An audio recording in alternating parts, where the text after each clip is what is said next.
جو بندہ ایسا ڈائیلاگ ایسا کلمہ لوگوں اور عوام کے سامنے بول دیتا ہے کہ اللہ رب العزت میری دعا کو نہیں سنتے، تو پھر اللہ رب العزت ایسے بندے کی دعا کو نہیں سنتا، کیونکہ اس نے تعجیل کی، اس نے جلدی کی، اس نے اللہ کے اوپر بد اعتمادی کی۔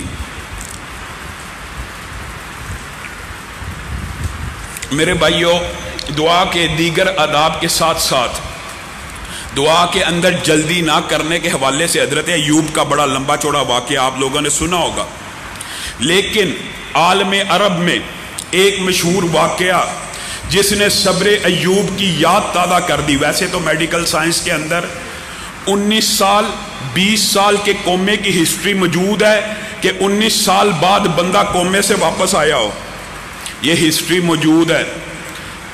یہ بند کر دیں یار،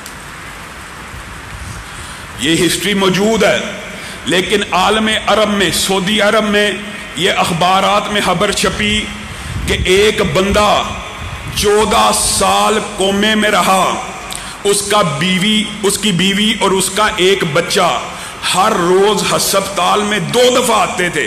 جو ملاقات کا ہسپتال میں ٹائم ہوتا تھا وہ روزانہ آئے۔ 14 سال کے اندر انہوں نے ایک ناگا نہ کیا، وہ بچہ ہر روز اپنے باپ کو غسل دیتا، اس کی غلاظت کو صاف کرتا، اس کو اچھی طرح نہلاتا، اس کی بیوی آتی ہر روز۔ ڈاکٹروں نے تنگ آ کے اس کو کہنا شروع کر دیا کہ آپ ہمیں اجازت دیں، ہم اس کی آکسیجن وغیرہ یہ جو مشینیں اتار دیں۔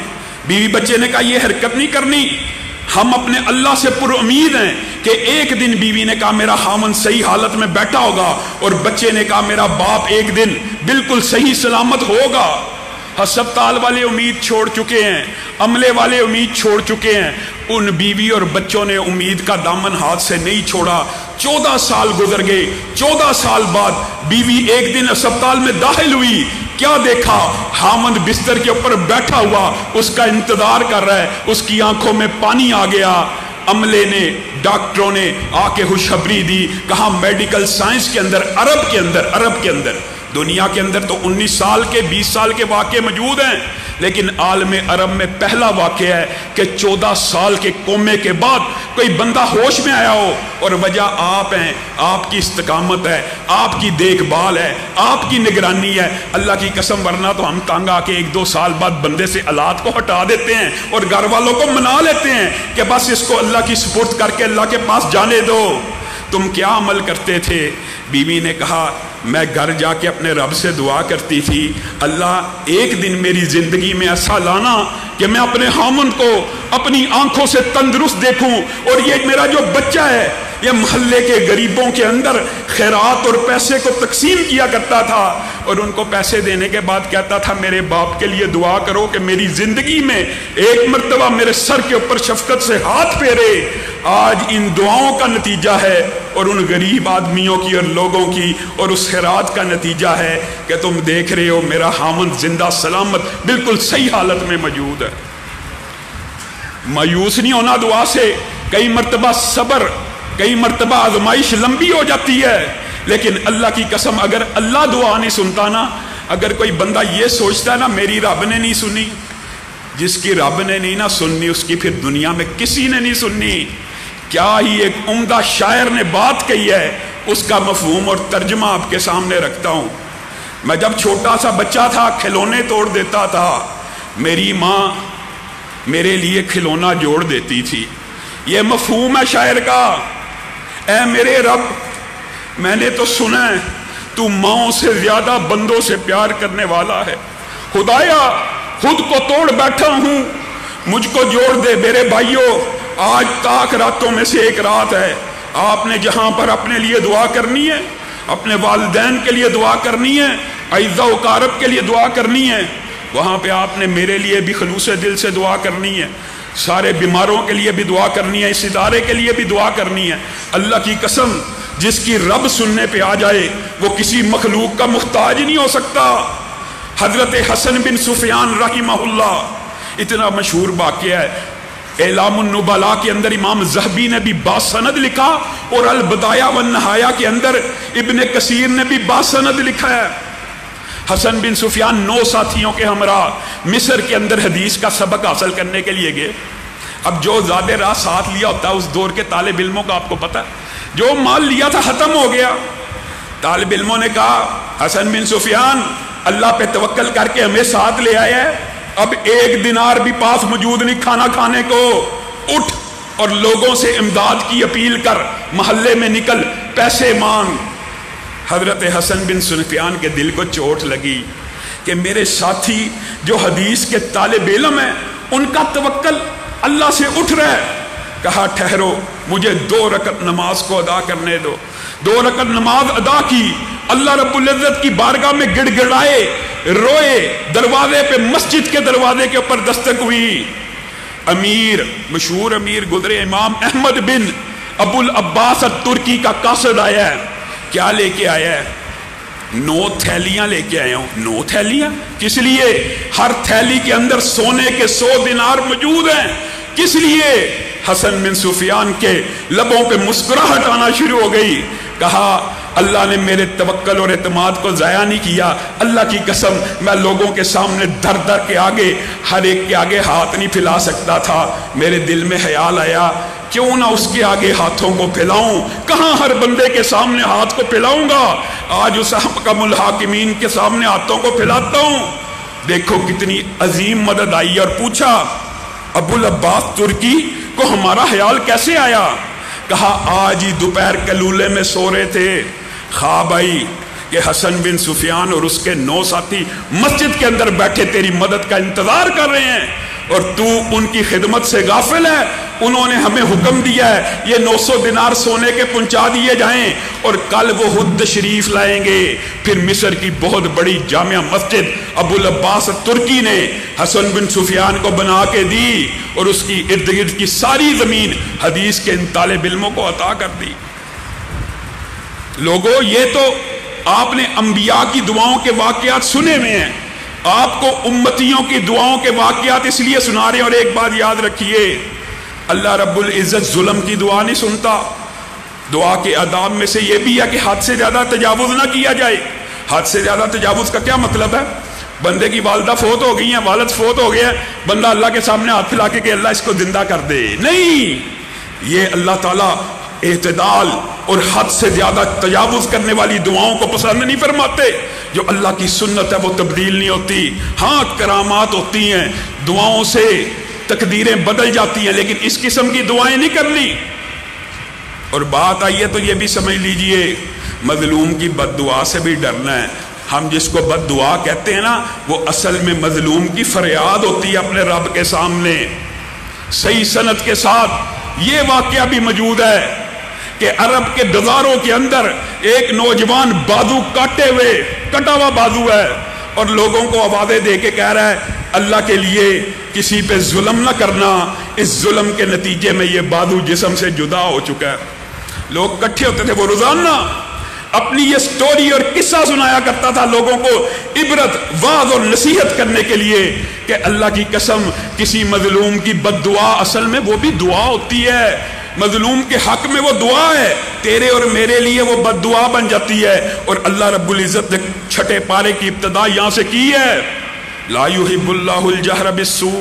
اللہ تعالیٰ بری دعا اور بری بات کو پسند نہیں فرماتا ہے، الا من ظلم، لیکن جس کے اوپر ظلم ہوا ہو وہ بد دعا کر سکتا ہے. اس نے اپنا واقعہ ہر روز سناتا تھا. کیا تھا واقعہ؟ مشہور ہے، شاید بعض ساتھیوں نے سنا ہو.